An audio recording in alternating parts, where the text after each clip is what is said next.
തോബിത്ത് അധ്യായം 7. അവർ എക്ബത്താനയിൽ റഗുവേലിൻ്റെ ഭവനത്തിലെത്തി. സാറ അവരെ കണ്ട് അഭിവാദനം ചെയ്തു. അവർ പ്രത്യഭിവാദനം ചെയ്തു.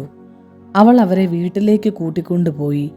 റഗുവേൽ ഭാര്യ യത്നായോട് പറഞ്ഞു, ഈ യുവാവിന് എൻ്റെ പിതൃവ്യപുത്രൻ തോബിത്തിൻ്റെ നല്ല ഛായ. റഗുവേൽ അവരോട് ചോദിച്ചു, സഹോദരന്മാരെ, നിങ്ങൾ എവിടെ നിന്ന് വരുന്നു? അവർ പറഞ്ഞു, നിനവയിൽ വിപ്രവാസികളായ നഫ്താലി വംശജരാണ് ഞങ്ങൾ. ഉടനെ അവർ ആരാഞ്ഞു, ഞങ്ങളുടെ സഹോദരൻ തോബിത്തിനെ നിങ്ങൾ അറിയുമോ? അറിയുമെന്ന് അവർ പറഞ്ഞു. അവൻ ചോദിച്ചു, അവന് സുഖമല്ലേ? അവർ പറഞ്ഞു, അവൻ സുഖമായിരിക്കുന്നു. തോബിയാസ് തുടർന്നു, അവൻ എൻ്റെ പിതാവാണ്. റഗുവേൽ ചാടി എഴുന്നേറ്റ് അവനെ ആലിംഗനം ചെയ്ത് സന്തോഷാശ്രുക്കൾ പൊഴിച്ചു. ഉത്തമനും കുലീനനുമായ തോബിത്തിൻ്റെ പുത്രൻ എന്ന് പറഞ്ഞ് റഗുവേൽ തോബിയാസിനെ അനുഗ്രഹിച്ചു. തോബിത്തിന് കാഴ്ച നഷ്ടപ്പെട്ടിരിക്കുന്നു എന്ന് കേട്ട് അവൻ ഹൃദയം നൊന്ത് കരഞ്ഞു. ഭാര്യ യത്നായും പുത്രി സാറായും ഒപ്പം കരഞ്ഞു. അവർ അതീവ സ്നേഹത്തോടെ അവരെ സ്വീകരിച്ചു. ആട്ടിൻപറ്റത്തിൽ നിന്ന് ഒരു മുട്ടാടിനെ കൊന്ന് വിഭവസമൃദ്ധമായ ഭക്ഷണമുണ്ടാക്കി അവരെ സൽക്കരിച്ചു.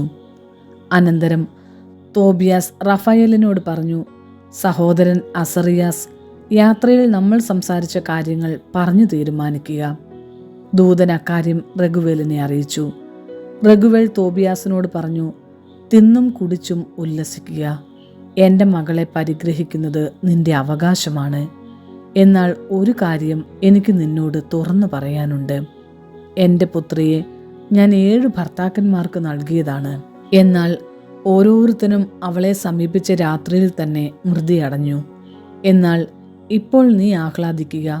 തോബിയാസ് പ്രതിവചിച്ചു, നീ ഇക്കാര്യത്തിൽ ഉറപ്പു തരാതെ ഞാൻ ഒന്നും ഭക്ഷിക്കുകയില്ല. റഗുവേൽ പറഞ്ഞു, ഇപ്പോൾ തന്നെ നിയമപ്രകാരം അവളെ സ്വീകരിച്ചു കൊള്ളുക. നീ അവളുടെ ബന്ധുവാണ്, അവൾ നിനക്ക് സ്വന്തവും. കാരുണ്യവാനായ ദൈവം നിങ്ങൾക്കിരുവർക്കും ശുഭം വരുത്തട്ടെ. അവൻ പുത്രി സാറായെ കൈക്കു പിടിച്ച് തോബിയാസിന് ഭാര്യയായി നൽകിക്കൊണ്ട് പറഞ്ഞു, ഇതാ, ഇവളെ മോശയുടെ നിയമമനുസരിച്ച് സ്വീകരിച്ചു കൊള്ളുക. നിന്റെ പിതാവിൻ്റെ അടുത്തേക്ക് അവളെ കൊണ്ടുപോവുക. അവൻ അവരെ അനുഗ്രഹിച്ചു. അവൻ ഭാര്യ യത്നായെ വിളിച്ച് ഒരു ചുരുളെടുത്ത് അതിൽ വിവാഹ വാഗ്ദാനം എഴുതി. അവർ അതിൽ തങ്ങളുടെ മുദ്രയും വെച്ചു. അനന്തരം അവർ ഭക്ഷണം കഴിച്ചു.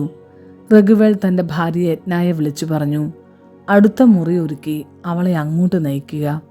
അവൾ അങ്ങനെ ചെയ്തു. സാറായെ അങ്ങോട്ട് നയിച്ചു. സാറ കരയാൻ തുടങ്ങി.